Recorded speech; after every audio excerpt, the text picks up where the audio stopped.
দর্শক দেখতে পাচ্ছেন ছাত্রলীগের লক্ষ লক্ষ কর্মী ঢাকার শাহবাগ দখল করে তুলবার পরিস্থিতি। ছাত্রদল যেই আচরণ করছে, ছাত্রদল নিজে তো শিবিরের সকলকে গুপ্ত বলে নিজেরা বিচারের ভার নিতে পারে না।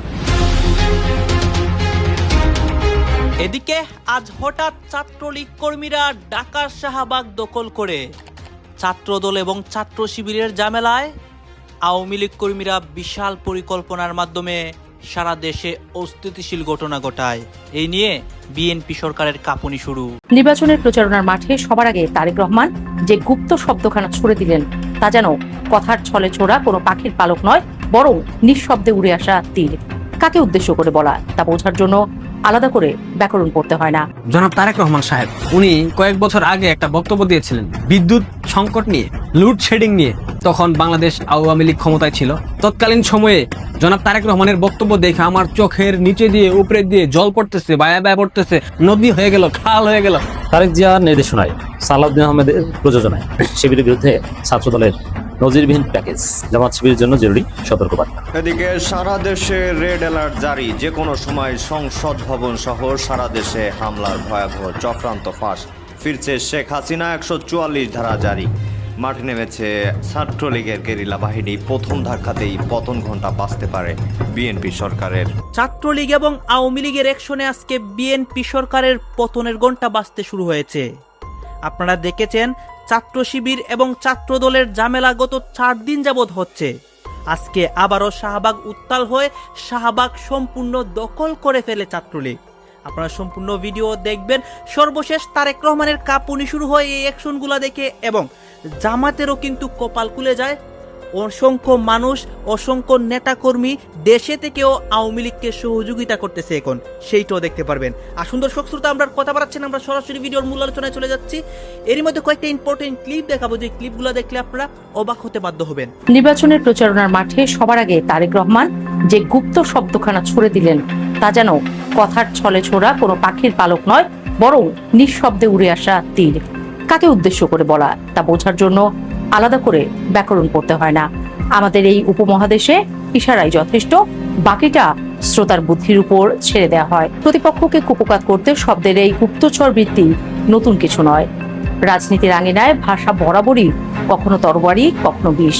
কিন্তু মজার কথা কি জানেন, এই একটি মাত্র শব্দই এমন কাণ্ড ঘটিয়েছে যে বিশ্ববিদ্যালয়ের শান্ত প্রাঙ্গণ হঠাৎ করে দাবানলের মতো জ্বলে উঠছে, যেন শুকনো পাতার নিচে আগুন ছিলই, শুধু গুপ্ত নামের একটি স্ফুলিঙ্গের অপেক্ষায়। রাজনীতির অভিধানে শব্দের চেয়ে ধারালো অস্ত্র খুবই কম আছে, আর সেই শব্দ যদি হয় গুপ্ত, তবে তার কাজটা খানিকটা গুপ্ত ঘাতকের মতোই। চোখে দেখা যায় না, কিন্তু আঘাত লাগে গভীরে। গুপ্ত শব্দটি নিয়ে হঠাৎ উত্তপ্ত হয়ে উঠেছে রাজনৈতিক অঙ্গন। ক্যাম্পাস থেকে ছড়িয়ে পড়া উত্তাপ রাজপথ ও সংসদে গিয়ে ঠেকেছে। মূলত ক্ষমতাসীন দলের সহযোগী সংগঠন জাতীয়তাবাদী ছাত্র দল ও প্রধান বিরোধী দল জামায়াতের ছাত্র সংগঠন ইসলামী ছাত্র শিবিরের মধ্যে সংঘর্ষের রেশ থেকেই এমন পরিস্থিতির জন্ম। যেন একদিকে প্রকাশ্য রাজনীতি, অন্যদিকে আড়ালে থাকা অভিযোগ, এই দুইয়ের টানাপোড়েনে আগুনে ঘি পড়েছে। বিশ্ববিদ্যালয়গুলোতে যা ঘটছে তা কোনো সাধারণ ছাত্র রাজনীতির ঠেলাঠেলি নয়, এ যেন পুরনো হিসেব নিকেশ মেটানোর এক নতুন অজুহাত। এক পক্ষের উপর ধারালো অস্ত্র দিয়ে হামলা, ককটেল বিস্ফোরণ, এমনকি পায়ের গোড়ালি কেটে ফেলার মতো নির্মম ঘটনা। এগুলো শুনলে মনে হয় আমরা যেন কোনো মধ্যযুগীয় যুদ্ধের গল্প পড়ছি, অথচ ঘটনাস্থল আধুনিক বিশ্ববিদ্যালয় ক্যাম্পাস। সামাজিক যোগাযোগ মাধ্যমে দুই পক্ষের অনুসারীরা এমনভাবে কাদা ছোড়াছুড়িতে মেতেছেন যেন যুক্তির চেয়ে গালি এখন সবচেয়ে কার্যকর অস্ত্র। দেয়াল লিখন, যা একসময় ছিল কবিতার, প্রতিবাদের কিংবা প্রেমের ভাষা, এখন হয়ে উঠেছে বিদ্বেষের ক্যানভাস। ছাত্রদল শিবিরকে গুপ্ত আখ্যা দিয়ে দেয়াল ভরিয়ে তুলছে। এদিকে শিবিরও পিছিয়ে না থেকে পাল্টা ছাত্রদলকে রামদা দল বলে চিকা মারছে। এই শব্দের লড়াই একসময় হাতাহাতিতে গড়ায়। ঢাকা বিশ্ববিদ্যালয়ের বিজয় ৭১ হল ও ডাকসু ভবনের দেয়ালে গুপ্ত শব্দের গ্রাফিতি লিখতে গিয়ে হতাহতের ঘটনা ঘটে। পরদিন শাহবাগ মোড়ে আবারও সংঘর্ষ। একই দিনে পাবনার ঈশ্বরদীতেও একই দৃশ্য, যেন পুরো দেশটাই এক বিশাল ক্যাম্পাস, আর সবখানেই একই নাটকের পুনরাবৃত্তি। ছাত্রদলের অভিযোগ বেশ গুরুতর। তাদের মতে শিবির বিগত সরকারের ছাত্র সংগঠন ছাত্রলীগের ভেতরে গুপ্ত থেকে সাধারণ শিক্ষার্থীদের উপর নিপীড়ন চালিয়েছে। রাজনৈতিক পট পরিবর্তনের পর তারা রাতারাতি নিজেদের পরিচয় বদলে ফেলেছেন। অন্যদিকে শিবির এই অভিযোগ উড়িয়ে দিয়ে বলছে তারা সবসময়ই সক্রিয় ছিল, শুধু প্রকাশ্যে রাজনীতি করার সুযোগ পায়নি। এই বক্তব্যে একটা পুরনো বাংলা প্রবাদ মনে পড়ে গেল, চোর পালালে বুদ্ধি বাড়ে। তবে এখানে কে চোর আর কে সাধু তার নির্ধারণ করা কঠিন। যেখানে দুই দলই তাদের দলীয় কার্যক্রম তেমন চালিয়ে যেতে পারেনি, দুপক্ষই ছিল শোষিত। তবে আজ কেন হতে পারে এই অজুহাত দিয়ে সংঘর্ষ? এই বিতর্কে প্রশ্ন উঠছে, ছাত্র রাজনীতি আসলে কোন দিকে যাচ্ছে? বাংলাদেশের রাজনীতিতে সম্প্রতি এমন এক ঘটনা ঘটেছে যা অনেকের কাছেই একেবারে অবিশ্বাস্য এবং অকল্পনীয় বলে মনে হয়েছে। দীর্ঘদিনের নীরবতার পর অবশেষে মুখ খুলতে বাধ্য হয়েছেন তারেক রহমান। হ্যাঁ, ঠিকই শুনছেন, যে মানুষটি এতদিন ধরে একেবারে গুরুত্বপূর্ণ একটি জাতীয় ইস্যু নিয়ে চুপচাপ ছিলেন, তিনিই হঠাৎ করে নিজের অবস্থান প্রকাশ করতে বাধ্য হলেন। আর এই পরিবর্তনের পেছনে কাজ করেছে জামায়াতে ইসলামীর এক কঠিন, হিসাব করা এবং কৌশলী রাজনৈতিক চাপ। দিনের পর দিন তারেক রহমানের এই নীরবতা সাধারণ মানুষের চোখে ধরা পড়ছিল। শুধু তাই নয়, সোশ্যাল মিডিয়াতেও এ নিয়ে তীব্র সমালোচনা হচ্ছিল। মানুষ প্রশ্ন তুলছিল, এত বড় একটি ইস্যুতে কেন তিনি কোনো বক্তব্য দিচ্ছেন না? কোথায় কার অবস্থান? কেন তিনি এড়িয়ে যাচ্ছেন? এই প্রশ্নগুলো ধীরে ধীরে জনমনে ক্ষোভে রূপ নিতে শুরু করে। এমনকি অনেকেই মনে করছিলেন তিনি হয়তো ইচ্ছাকৃতভাবেই বিষয়টি পাশ কাটিয়ে যাচ্ছেন। বিএনপির মতো একটি বড় রাজনৈতিক দল, যারা ক্ষমতায় এসেছে মাত্র 1.5 মাসের কিছু বেশি সময় আগে, তাদের কাছ থেকে মানুষ স্বাভাবিকভাবেই স্পষ্ট অবস্থান আশা করেছিল। কিন্তু বাস্তবে দেখা গেল সম্পূর্ণ ভিন্ন চিত্র। বরং জামায়াতে ইসলামীর মতো একটি দল খুব কৌশলে রাজনৈতিক মাঠে নিজেদের উপস্থিতি জোরালো করে তোলে এবং পরিস্থিতিকে নিজেদের অনুকূলে নিতে শুরু করে। এখানেই তৈরি হয় সেই প্রশ্ন, কিভাবে বিএনপি এমন একটি চালের কাছে কার্যত চাপে পড়ে গেল? আর কেনই বা শেষ পর্যন্ত তারেক রহমান নিজের অবস্থান পরিবর্তন করতে বাধ্য হলেন? এই প্রশ্নগুলোর উত্তর খুঁজতেই আমাদের একটু পেছনে যেতে হবে।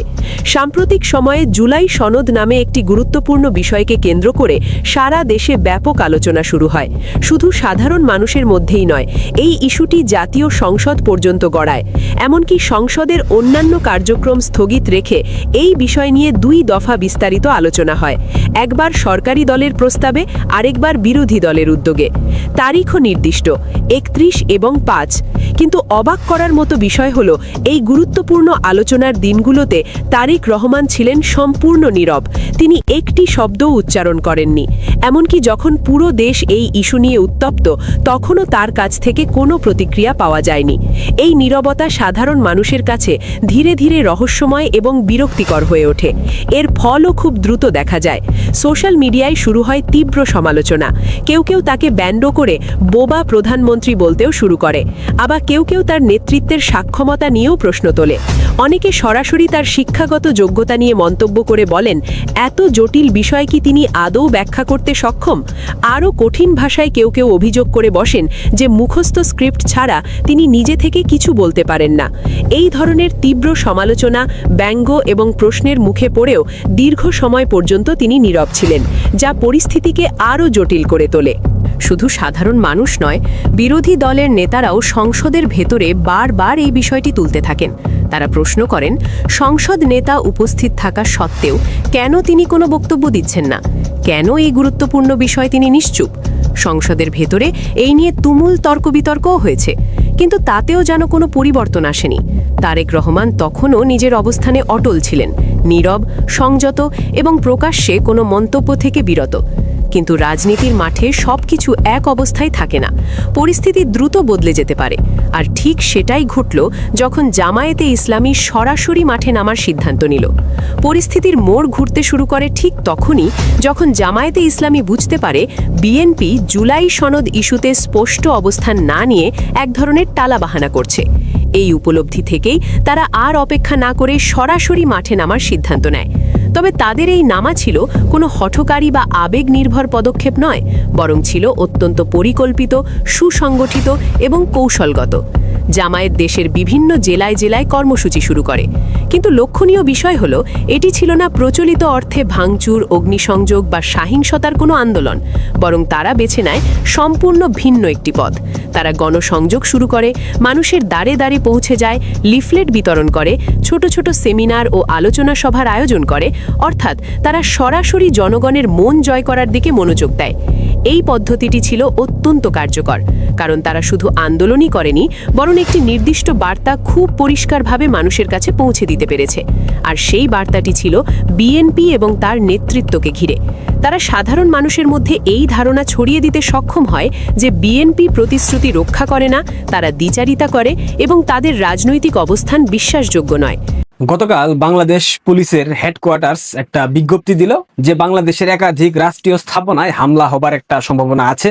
জঙ্গি হামলা, বাংলাদেশের জাতীয় সংসদ ভবন, শাহবাগ চত্বর, সেনাবাহিনী হেডকোয়ার্টার, পুলিশ হেডকোয়ার্টার, অর্থাৎ একাধিক রাষ্ট্রীয় স্থাপনাতে হামলা হতে পারে। এখানে ইনক্লুডেড আছে পদ্মা সেতু, মেট্রো রেল, এলিভেটেড এক্সপ্রেসওয়ে, এছাড়াও আরো গুরুত্বপূর্ণ যে স্থাপনাগুলো আছে, বিশেষ করে ঢাকায় জঙ্গি হামলা হতে পারে। এই মর্মে বাংলাদেশ পুলিশ সব ধরনের নিরাপত্তা জোরদার করবার জন্য সকল বাহিনীকে তারা আহ্বান জানিয়েছে। বাংলাদেশের সাধারণ মানুষ থেকে শুরু করে সবাইকে তারা সতর্ক থাকবার জন্য আহ্বান জানিয়েছে। আমার এই ভিডিওটা বাংলাদেশের সশস্ত্র বাহিনীর উদ্দেশ্যে। আমি জানি বাংলাদেশ পুলিশ, বাংলাদেশ সেনাবাহিনী, র্যাব, বিজিবি সকল বাহিনীর অনেকে আমার ভিডিও দেখেন, আমাকে অনেকে ইনবক্স করেন, আমি জানি। আপনাদের সবার উদ্দেশ্যে কয়েকটা কথা। আপনারা যারা বাংলাদেশের সশস্ত্র বাহিনীতে কর্মরত আছেন, আপনারা তো স্বাধীন সার্বভৌম বাংলাদেশের নাগরিক। আপনারা তো অন্য কোনো গ্রহের নাগরিক না, আপনারা তো পাকিস্তানের নাগরিক না। আপনারা যে শ্বাস প্রশ্বাস নেন, আপনারা যে পানি পান করেন, আপনারা যে খাবার খান, যে মাটিতে অবস্থান করছেন, এটা কিন্তু বাংলাদেশের মাটি। এই শ্বাস প্রশ্বাস, খাবার, পানি সবকিছু বাংলাদেশ থেকে উৎপন্ন হয়, বাংলাদেশের ভূখণ্ড থেকে আপনারা এগুলা গ্রহণ করেন। তাহলে বাংলাদেশের স্বার্থকে বাদ দিয়ে বাংলাদেশের স্থিতিশীলতার প্রশ্নে আপনারা কেন আপোস করেন? গতকাল বাংলাদেশ পুলিশ বিবৃতি দিল বাংলাদেশে জঙ্গি হামলার একটা সম্ভাবনা আছে। আজ গোয়েন্দা তথ্য পেলাম, টিটিপি, তেহরিকে তালেবান, টিটিপির সাথে বাংলাদেশ বিমান বাহিনীর একাধিক সদস্যের সম্পৃক্ততার প্রমাণ পেয়েছে বাংলাদেশের গোয়েন্দা সংস্থা। ইতিমধ্যে স্কোয়াড্রন লিডার সেনা হেফাজতে 10 জনকে রাখা হয়েছে, আর বাকি 11 জন পলাতক। বিভিন্ন মারফতে শুনতে পেলাম তারা দেশ থেকে অলরেডি চলে গেছে। এই যে বাংলাদেশ বিমান বাহিনী, বাংলাদেশ সেনাবাহিনী, বাংলাদেশ নৌবাহিনী, এই 3টা বাহিনীর একাধিক সদস্য পাকিস্তানপন্থী, আইএসআই পন্থী। তারা পাকিস্তানের স্বার্থ বাংলাদেশে রক্ষা করতে চায়। তারা পাকিস্তানপন্থী হয়ে সব ধরনের কর্মযজ্ঞ পরিচালনা করে। আমরা অনেক সময় দেখেছি, অনেক তথ্য আমাদের কাছে আছে, বাংলাদেশের যে ক্যান্টনমেন্ট গুলো আছে, বিশেষ করে যশোর, সিলেট এবং ঢাকা ক্যান্টনমেন্ট, এই 3টা ক্যান্টনমেন্টে আইএসআই এর গোপন অফিস আছে। মানে এই 3 ক্যান্টনমেন্টে থেকে আইএসআই তাদের কার্যক্রম পরিচালনা করে। মানে কেন ভাই? সেনাবাহিনীর যে সেনাপ্রধান জনাব ওয়াকারুজ্জামান, সে তো প্রো পাকিস্তানি, মানে তার মতাদর্শই পাকিস্তানপন্থী। সে পাকিস্তানের স্বার্থ কিভাবে রক্ষা করতে হয় সেটা করে যাচ্ছে। কিন্তু বাংলাদেশ সেনাবাহিনীতে তো বাংলাদেশ পন্থী অনেক অফিসার আছেন, মুক্তিযুদ্ধের পক্ষের অনেক অফিসার আছেন। হ্যাঁ, আমরা মানতেছি আপনাদেরকে কুণ্ঠাসা করে রাখা হয়েছে। আমি সকল অফিসারদেরকে বলতে চাই, আপনারা তো বাংলাদেশে বাস করেন ভাই, বাংলাদেশেরটা খাচ্ছেন, বাংলাদেশেরটা পড়তেছেন, বাংলাদেশ সরকারের যে ট্যাক্সের টাকা, সেই ট্যাক্সের টাকা দিয়ে দামি দামি গাড়ি ব্যবহার করতেছেন, দামি দামি বাংলো বাড়ি ব্যবহার করতেছেন, সুন্দরী সুন্দরী নারীকে বউ বানাচ্ছেন, সকল রাষ্ট্রীয় সুযোগ সুবিধা ভোগ করতেছেন।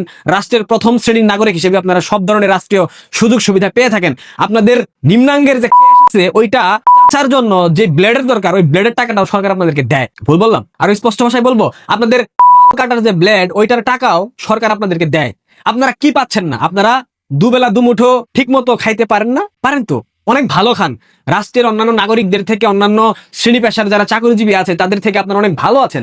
আপনারা সচ্ছল, আপনাদেরকে সকল প্রকার সুযোগ সুবিধা দেওয়া হয়েছে, উন্নত মানের জীবন ব্যবস্থা দেওয়া হয়েছে। আপনাদের সন্তানদেরকে পড়াশোনা করানোর জন্য ক্যাডেট একাডেমি আছে, ক্যাডেট কলেজ আছে, যেগুলো শুধুমাত্র আপনাদের সন্তানরাই পড়াশোনা করতে পারে, সিভিলিয়ানদের সন্তানরা সেই সব জায়গায় পড়াশোনা করতে পারে না। এত সুযোগ সুবিধা, এত কিছু, আপনাদের বেতন, আপনাদের ভাতা, আপনাদের রেশন কি নাই?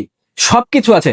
বাংলাদেশ বিমান বাহিনী, সেনাবাহিনী এবং নৌবাহিনী, এই 3টা বাহিনীর যারা সন্ততি আছে, যারা পরিবার আছে, এরা রাষ্ট্রের সর্বোচ্চ সুযোগ সুবিধা ভোগ করে। আপনাদের চিকিৎসা সেবার জন্য সিএমএইচ এর মতো হসপিটাল বাংলাদেশ নির্মাণ করা হয়েছে, সেখানে আপনারা সর্বোচ্চ সুযোগ সুবিধা পান। এশিয়ার সব থেকে পাওয়ারফুল কিংবা সব থেকে উন্নত মানের যদি কোনো হসপিটাল থেকে থাকে, এর মধ্যে সিএমএইচ 1 থেকে 10-এর মধ্যে আছে। আপনারা আর কি চান? বাংলাদেশের মানুষদেরকে বঞ্চিত করে বাংলাদেশের প্রত্যেকটা সরকার আপনাদেরকে সর্বোচ্চ সুযোগ সুবিধা দেয়। তারপরেও কেন আপনাদেরকে পাকিস্তানের আদর্শ বাস্তবায়ন করতে হবে? কেন পাকিস্তানের স্বার্থ রক্ষা করতে হবে? কেন ভাই? মানে কারণটা কি? আমার এই প্রশ্নের উত্তরটা জানার খুব ইচ্ছে বাংলাদেশের সশস্ত্র বাহিনী যারা পাকিস্তানপন্থী, যারা পাকিস্তানের আদর্শ বাস্তবায়ন করতে চান, পাকিস্তানের স্বার্থ রক্ষা বাংলাদেশে বসে করতে চান, কারণটা কি? মানে কেন চান আপনারা? পাকিস্তান আপনাদেরকে কি দেয়? মানে কি দেয় আমাকে একটু বলবেন?